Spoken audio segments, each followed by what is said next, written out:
नमस्कार साथियों, स्वागत है आपका हमारे YouTube चैनल स्टैंडर्ड जीके गुरु पर। साथियों, इस वीडियो में यूपी ट्रिपल एससी पैट परीक्षा के लिए जीके का प्रैक्टिस सेट करने वाले हैं, जो प्रैक्टिस सेट आपकी परीक्षा में काफी सहायता करेगा। तो चलिए स्टार्ट करते हैं। आज का पहला क्वेश्चन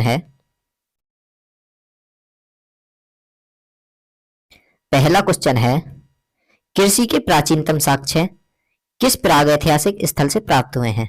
ऑप्शन है कालीबंगा से, लोथल से, मेहरगढ़ से या फिर कोटदीज से। तो यहाँ पर कृषि के जो प्राचीनतम साक्ष्य प्राप्त हुए हैं वो मेहरगढ़ से प्राप्त होते हैं। कहाँ से? मेहरगढ़ से। तो यहाँ पर आपका राइट आंसर हो जाएगा मेहरगढ़। मेहरगढ़ बिल्कुल सही हो जाएगा। और पशुपालन के जो प्राचीनतम साक्ष्य प्राप्त हुए हैं वो कहाँ से हुए? तो ये वागोर से प्राप्त हुए हैं। तो यहाँ पर सी ऑप्शन बिल्कुल राइट हो जाएगा। अगला क्वेश्चन है, इब्न बतूता को कहाँ का काजी नियुक्त किया गया? तो इब्न बतूता को जो काजी नियुक्त किया गया था, कहाँ का काजी नियुक्त किया गया? दिल्ली का, बिहार का, पंजाब का, सिंध का। तो इब्न बतूता को दिल्ली का काजी नियुक्त किया गया था। कहाँ का? दिल्ली का काजी नियुक्त किया गया था। तो इब्न बतूता जो किसके शासनकाल में भारत आया? मोहम्मद बिन तुगलक के शासनकाल में भारत आया था। कब आया था? तो ये 1313 ईस्वी में आया, 1333 ईस्वी में। तो यहाँ पर 1333 में आया, इसे दिल्ली का काजी नियुक्त किया गया। तो ए ऑप्शन यहाँ पर राइट हो जाएगा। अगला क्वेश्चन है, 1793 ईस्वी में स्थायी बंदोबस्ती लागू किया। तो स्थायी बंदोबस्ती को किसने लागू किया था? तो स्थायी बंदोबस्ती को और क्या कहा जाता है? इसे जिम्मेदारी व्यवस्था भी कहते हैं। तो जिम्मेदारी व्यवस्था को किसने लागू किया था? तो यहां पर हो जाएगा लॉर्ड कॉर्नवालिस। लॉर्ड कॉर्नवालिस के द्वारा स्थायी बंदोबस्ती को लागू किया गया, जिससे जिम्मेदारी व्यवस्था भी कहा गया। तो यहां पर बी ऑप्शन बिल्कुल राइट हो जाएगा। अगला क्वेश्चन है, मुस्लिम लीग ने पाकिस्तान की मांग करने वाला प्रस्ताव किस वर्ष पारित किया? तो मुस्लिम लीग ने पाकिस्तान की जो मांग करने वाला प्रस्ताव था वो किस वर्ष पारित किया? वर्ष 1939 में, 1941 में, 1940 में या फिर 1942 में? तो पाकिस्तान की मांग का जो प्रस्ताव था ये 23 मार्च 1940 को पारित किया गया था। 23 मार्च 1940 को पारित किया गया था। तो यहां पर सी ऑप्शन बिल्कुल राइट हो जाएगा। अगला क्वेश्चन है, किसी तारे का रंग निर्भर करता है। तो किसी तारे का रंग किस पर निर्भर करता है? उसके ताप पर, उसके घनत्व पर, उसके द्रव्यमान पर या सूर्य से दूरी पर?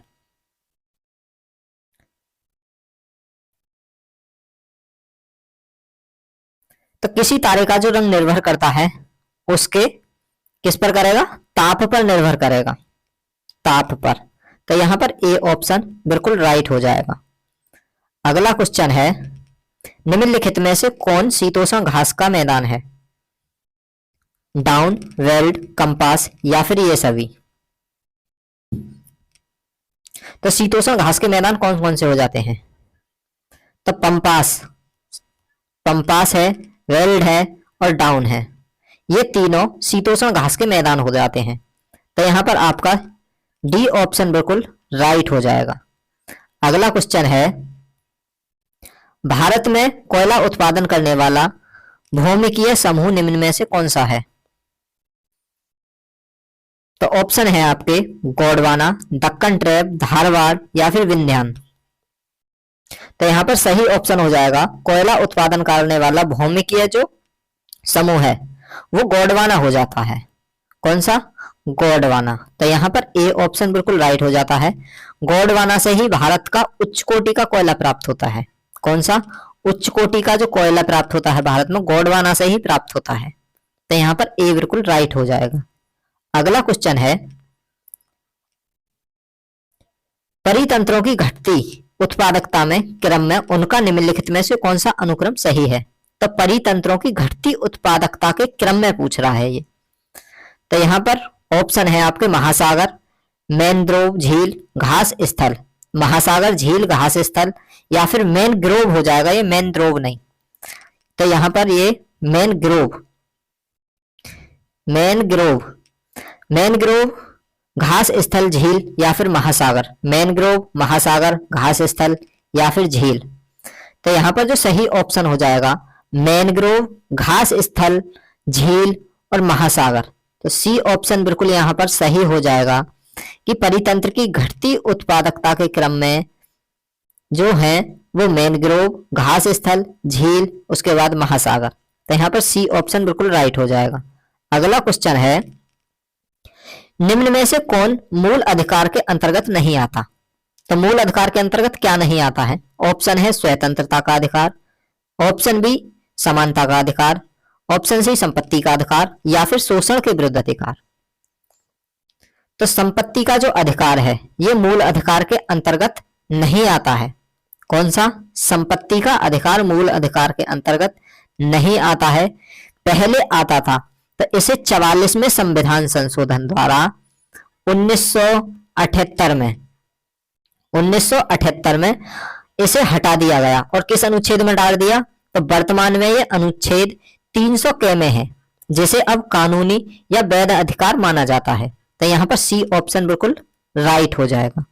अगला क्वेश्चन है संसद में प्राक्कलन समिति के संदर्भ में निम्नलिखित में से कौन सा कथन सत्य है?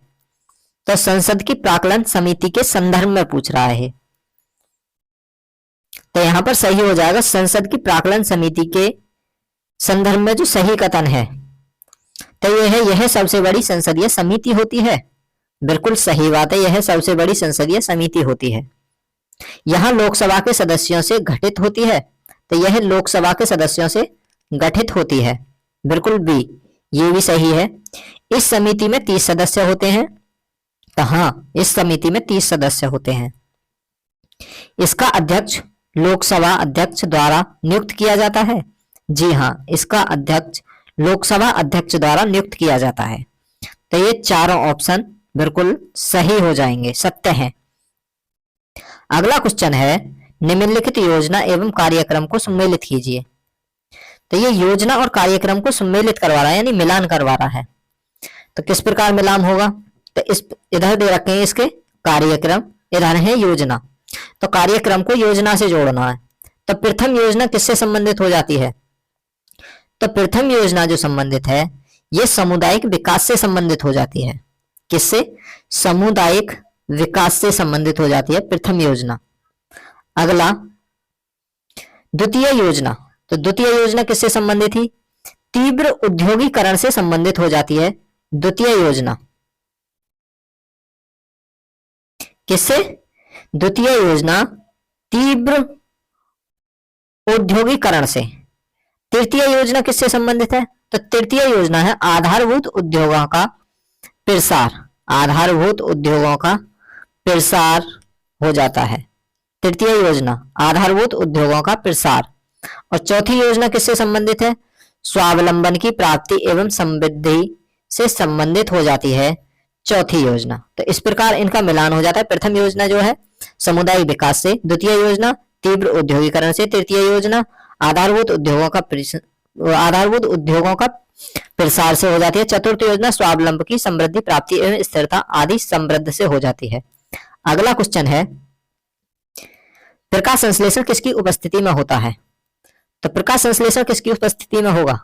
प्रकाश संश्लेषण जो होगा वो सूर्य के प्रकाश की उपस्थिति में होगा। तो यहाँ पर डी ऑप्शन राइट हो जाएगा। यदि वीडियो सही लगे तो लाइक करें, दोस्तों के साथ शेयर करें और चैनल को अभी तक आपने सब्सक्राइब नहीं किया है तो चैनल को सब्सक्राइब कर लें। अगला क्वेश्चन है कौन सा रक्त समूह सार्वभौमिक है? तो कौन सा रक्त समूह सार्वभौमिक हो जाएगा? सार्वभौमिक स्वीकर्ता। तो सार्वभौमिक स्वीकर्ता जो सभी के रक्त को स्वीकार कर सकता हो। तो इसमें जो है रक्त समूह AB प्लस जो होता है ये सार्वभौमिक स्वीकर्ता होता है। रक्त समूह AB, कौन सा? AB प्लस सार्वभौमिक स्वीकर्ता हो जाता है। तो यहां पर सी ऑप्शन राइट हो जाएगा। अगला क्वेश्चन है यदि पाश्चात्य दृश्य देखने वाले दर्पण में वस्तुएं बड़ी अथवा उल्टी दिखाई देती हैं तो किस प्रकार के दर्पण का प्रयोग किया गया है? जो हम गाड़ी में पीछे का दृश्य देखने के लिए यूज करते हैं दर्पण को, वो कौन सा दर्पण होता है? ऑप्शन है उत्तल, अवतल, परिदर्शी या फिर बेलनाकार। तो गाड़ियों में जो पीछे का दृश्य देखने के लिए दर्पण लगता है वो अवतल दर्पण लगता है। कौन सा दर्पण? अवतल दर्पण। तो यहां पर बी ऑप्शन आपका राइट हो जाएगा। अगला क्वेश्चन है कि साबुन का बुलबुला किसके कारण गोलाकार रूप प्राप्त करता है? तो साबुन का जो बुलबुला हो जाता है वो किसके कारण गोलाकार रूप प्राप्त कर लेता है? ऑप्शन है जड़त्व, दाब, पृष्ठ तनाव या फिर श्यानता। तो साबुन का जो बुलबुला होता है वो पृष्ठ तनाव के कारण गोलाकार रूप प्राप्त करता है। तो यहां पर सी ऑप्शन राइट हो जाएगा। अगला क्वेश्चन है क्या है? CAD का संक्षिप्त नाम क्या है? तो CAD क्या है? तो ये कंप्यूटर एडेड डिजाइन है। कौन सा? कंप्यूटर एडेड डिजाइन हो जाता है CAD। तो यहां पर बी ऑप्शन बिल्कुल राइट हो जाएगा। अगला क्वेश्चन है जौनपुर नगर की स्थापना किसकी स्मृति में की गई? ऑप्शन है महमूद तुगलक, फिरोज तुगलक, मोहम्मद बिन तुगलक या फिर गयासुद्दीन तुगलक। तो जौनपुर की जो स्थापना की गई वो फिरोज तुगलक ने अपने बड़े भाई मोहम्मद बिन तुगलक यानी जूना खां की याद में करी थी। तो यहां पर सी ऑप्शन राइट हो जाएगा। अगला क्वेश्चन है यह निर्णय कौन लेता है कि कोई विधेयक धन विधेयक है या नहीं? तो यह जो निर्णय लेता है कौन लेता है? ऑप्शन है राष्ट्रपति, प्रधानमंत्री, संसदीय प्रवर समिति, लोकसभा का अध्यक्ष। तो यहां पर राइट क्वेश्चन हो जाएगा, राइट ऑप्शन जो होगा तो इसे लोकसभा का अध्यक्ष ही करेगा। कितने? अनुच्छेद 110 के अनुसार लोकसभा का अध्यक्ष यह बताएगा कि यह विधेयक धन विधेयक है या नहीं। तो यहां पर बिल्कुल सही जवाब हो जाएगा डी, लोकसभा का अध्यक्ष। डी बिल्कुल राइट हो जाएगा।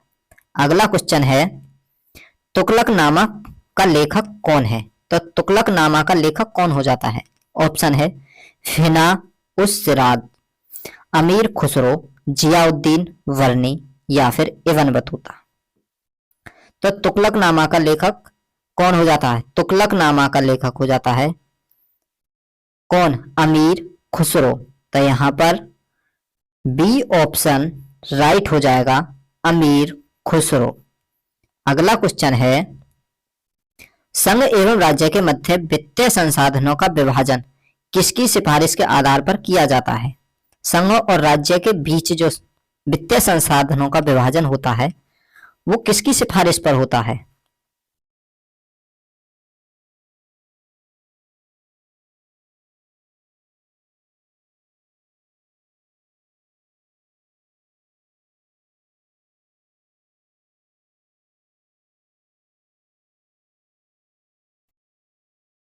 संघ एवं राज्यों के मध्य वित्तीय संसाधनों का विभाजन किसकी सिफारिश पर किया जाता है? ऑप्शन है अंतरराष्ट्रीय परिषद, वित्त आयोग, योजना आयोग, इनमें से कोई नहीं। तो संघ एवं राज्यों के मध्य वित्तीय संसाधनों का विभाजन वित्त आयोग की सिफारिश पर किया जाता है। किसकी सिफारिश पर? वित्त आयोग की सिफारिश पर किया जाता है। तो यहां पर बी ऑप्शन राइट हो जाएगा। अगला क्वेश्चन है कि विज्ञान, नामपट और सजावटी, विज्ञान, नामपट और सजावटी रोशनी में आमतौर पर किस गैस का प्रयोग होता है या किया जाता है? ऑप्शन है हाइड्रोजन, नाइट्रोजन, नियोन, क्लोरीन। तो विज्ञापन, नामपट और सजावटी रोशनी में आमतौर पर जो गैस लगती है वो नियोन गैस का प्रयोग किया जाता है। किस गैस का? नियोन गैस का प्रयोग किया जाता है। सी ऑप्शन यहां पर राइट हो जाएगा। अगला क्वेश्चन है निकट दृष्टि दोष को ठीक किया जा सकता है। तो किसकी सहायता से निकट दृष्टि दोष को ठीक किया जा सकता है? ऑप्शन है उत्तल लेंस का प्रयोग करके या फिर अवतल लेंस का प्रयोग करके, बेलनाकार लेंस का प्रयोग करके या द्विफोकसीय लेंस का प्रयोग करके। तो निकट दृष्टि दोष की जो दूर करेंगे वो अवतल लेंस का प्रयोग करके ठीक किया जा सकता है। किस लेंस का? अवतल लेंस का प्रयोग करके ठीक किया जाता है। तो यहां पर बी ऑप्शन बिल्कुल राइट हो जाएगा। अगला क्वेश्चन है राजघाट बांध परियोजना किन राज्यों की संयुक्त परियोजना है? ऑप्शन है मध्य प्रदेश एवं राजस्थान, उत्तर प्रदेश एवं मध्य प्रदेश एवं छत्तीसगढ़, मध्य प्रदेश एवं गुजरात। तो राजघाट परियोजना उत्तर प्रदेश एवं मध्य प्रदेश की एक संयुक्त परियोजना हो जाती है। किस किस की? उत्तर प्रदेश और मध्य प्रदेश की एक संयुक्त परियोजना है। तो यहाँ पर बी ऑप्शन बिल्कुल राइट हो जाएगा। अगला क्वेश्चन है, अगला क्वेश्चन क्या है? महात्मा गांधी ने किस घटना के बाद असहयोग आंदोलन स्थगित कर दिया था? ऑप्शन है कांग्रेस नेताओं की गिरफ्तारी, चौरी चौरा हत्याकांड, जलियांवाला बाग हत्याकांड, उपयुक्त में से कोई नहीं। तो महात्मा गांधी ने जो असहयोग आंदोलन स्थगित किया था वो चौरी चौरा कांड के बाद स्थगित किया था। तो चौरी चौरा कांड कब हुआ था? तो ये 5 फरवरी 1922 को हुआ था। 5 फरवरी 1922 को। कब? फरवरी को। तो यहाँ पर बी ऑप्शन बिल्कुल राइट हो जाएगा। 5 फरवरी 1922 को हुआ था। कहाँ? गोरखपुर में। अगला क्वेश्चन है कि मुद्रास्फीति के समय कौन सा वर्ग लाभ में रहता है? तो मुद्रास्फीति के समय जो लाभ में रहता है वर्ग, वो व्यापारी वर्ग होता है जो लाभ में रहता है। कौन सा वर्ग? व्यापारी वर्ग मुद्रास्फीति के समय लाभ में रहता है। सी ऑप्शन यहाँ पर राइट हो जाएगा। अगला क्वेश्चन है, किसी एक संस्था अथवा व्यक्ति द्वारा किए जाने वाले कुल कार्बन उत्सर्जन से संबंधित है। तो एक संस्था या व्यक्ति द्वारा परमिशन लेने के बाद कितना कार्बन उत्सर्जित किया जा सकता है? तो इसका तात्पर्य यह है कि व्यक्ति के कुल कार्बन में जो उत्सर्जन किया है उसका कुल कार्बन, तो क्या हो जाएगा? कार्बन उत्सर्जन है। किससे है? तो कार्बन फुटप्रिंट से। तो यहां पर सी ऑप्शन बिल्कुल राइट हो जाएगा। कार्बन फुटप्रिंट से तात्पर्य है कि किसी संस्था अथवा व्यक्ति द्वारा किए जाने वाले कुल कार्बन का उत्सर्जन है। तो यहां पर सी ऑप्शन बिल्कुल राइट हो जाएगा। अगला क्वेश्चन है, विश्व का सबसे बड़ा महासागर कौन सा है? ऑप्शन है हिंद महासागर, अटलांटिक महासागर, आर्टिक महासागर, प्रशांत महासागर। तो विश्व का सबसे बड़ा जो महासागर हो जाता है वो प्रशांत महासागर हो जाता है। प्रशांत महासागर। तो डी ऑप्शन यहाँ पर राइट हो जाएगा। प्रशांत महासागर विश्व का सबसे बड़ा महासागर है। अगला क्वेश्चन है कौन सा? वर्ष 2011 की जनगणना के अनुसार भारत की जनसंख्या लगभग कितनी है? तो वर्ष 2011 के अनुसार जो भारत की जनसंख्या है लगभग 121 करोड़ के लमसम है। तो यहाँ पर बी ऑप्शन बिल्कुल राइट हो जाएगा। अगला क्वेश्चन है, प्रमुख यामोत्तर कहां से गुजरता है? तो प्रमुख यामोत्तर जो गुजरता है वो ग्रीनविच से गुजरता है। ग्रीनविच से। तो ए ऑप्शन बिल्कुल राइट हो जाएगा, ग्रीनविच। अगला क्वेश्चन है कि किस राजनीतिक दल ने 16 अगस्त 1946 को प्रत्यक्ष कार्रवाई दिवस घोषित किया था? तो प्रत्यक्ष कार्रवाई दिवस जो घोषित किया था वो 16 अगस्त 1946 को मुस्लिम लीग द्वारा घोषित किया गया था। तो ए ऑप्शन बिल्कुल राइट हो जाएगा। अगला क्वेश्चन है कि निर्वात में से किस तरंगों को प्रसारित नहीं किया जा सकता? तो निर्वात में से ध्वनि तरंग के संचारित के माध्यम की आवश्यकता होती है। ध्वनि तरंग के संचार के लिए माध्यम की आवश्यकता होती है। अतः संचार निर्वात करने के लिए क्या होना चाहिए? ठोस माध्यम होना चाहिए। तो ठोस अवस्था में ध्वनि की चाल कैसी होती है? सर्वाधिक होती है। किसमें? ठोस में। और गैस में न्यूनतम होती है। तो यहाँ पर किसमें नहीं होती? तो विद्युत में प्रकाश, ऊष्मा, विद्युत चुम्बकीय या फिर ध्वनि। तो यहाँ पर ध्वनि हो जाएगी। तो डी ऑप्शन बिल्कुल राइट हो जाएगा। अगला क्वेश्चन है, निम्नलिखित में से कौन सा शास्त्रीय नृत्य नाट्य शास्त्र के सिद्धांत पर आधारित है? तो भरतनाट्यम जो है ये शास्त्रीय नृत्य नाट्य शास्त्र के सिद्धांत पर आधारित हो जाता है। ए ऑप्शन राइट हो जाएगा। अगला क्वेश्चन है, उत्तरी अमेरिका में शीतोष्ण घास स्थल को कहा जाता है। तो उत्तरी अमेरिका में शीतोष्ण घास स्थल को क्या कहते हैं? तो उत्तरी अमेरिका में शीतोष्ण घास के स्थल को क्या कहेंगे? तो इसका राइट हो जाएगा शीतोष्ण घास स्थल यानी पेरियारी। तो बी ऑप्शन यहाँ पर राइट हो जाएगा, पेरियारी। अगला क्वेश्चन है, भारत का केंद्रीय बैंक है। भारत का केंद्रीय बैंक कौन सा है? तो भारत का जो केंद्रीय बैंक है वो रिजर्व बैंक ऑफ इंडिया है। तो यहाँ पर आरबीआई बिल्कुल सही हो जाएगा, ए ऑप्शन राइट हो जाएगा। अगला क्वेश्चन है तराइन के द्वितीय युद्ध में, तराइन के द्वितीय युद्ध में किसने किसको पराजित किया? तो तराइन के द्वितीय युद्ध में मोहम्मद गौरी ने पृथ्वीराज चौहान को पराजित किया था। मोहम्मद गौरी ने पृथ्वीराज चौहान को पराजित किया था। तो यहाँ पर बी ऑप्शन बिल्कुल राइट हो जाएगा, मोहम्मद गौरी ने पृथ्वीराज चौहान को पराजित किया था। अगला क्वेश्चन है ओलंपिक झंडे में कितने रंग हैं? तो ओलंपिक झंडे में कितने रंग हो जाते हैं? तो ओलंपिक झंडे में 5 रंगीन चक्र होते हैं। कितने? 5 रंगीन चक्र होते हैं। तो ए ऑप्शन यहाँ पर राइट हो जाएगा। अगला क्वेश्चन है राष्ट्रीय राजमार्ग फर्स्ट ए, जो राष्ट्रीय राजमार्ग फर्स्ट ए है वे लेह को किस दर्रे से होते हुए कश्मीर घाटी से जोड़ता है? तो लेह को किस दर्रे से जोड़ेगा? तो लेह के जो जोड़ता है ये जम्मू कश्मीर में श्रीनगर होते हुए जाता है। तो ये जोजिला दर्रा को जोड़ता है। किस दर्रे को? जोजिला दर्रे को जोड़ता है। बी ऑप्शन राइट हो जाएगा। अगला क्वेश्चन है हुमायूं का मकबरा कहाँ स्थित है? तो हुमायूं का मकबरा कहाँ स्थित हो जाता है? हुमायूं का मकबरा नई दिल्ली में स्थित है। सी ऑप्शन राइट हो जाएगा। अगला क्वेश्चन है वर्ष 1919 में किसकी गिरफ्तारी पर लोगों द्वारा जलियांवाला बाग में इकट्ठे हुए थे? तो किसकी गिरफ्तारी पर हुए थे? तो 1919 में जो लोग इकट्ठा हुए थे वो सत्यपाल और सैफुद्दीन किंचुल की, सैफुद्दीन किंचुल। तो यहाँ पर बी ऑप्शन राइट हो जाएगा, डॉक्टर सत्यपाल और सैफुद्दीन की गिरफ्तारी पर। अगला क्वेश्चन है कि निम्नलिखित में से कौन सा एक अनुवांशिक विकार नहीं है?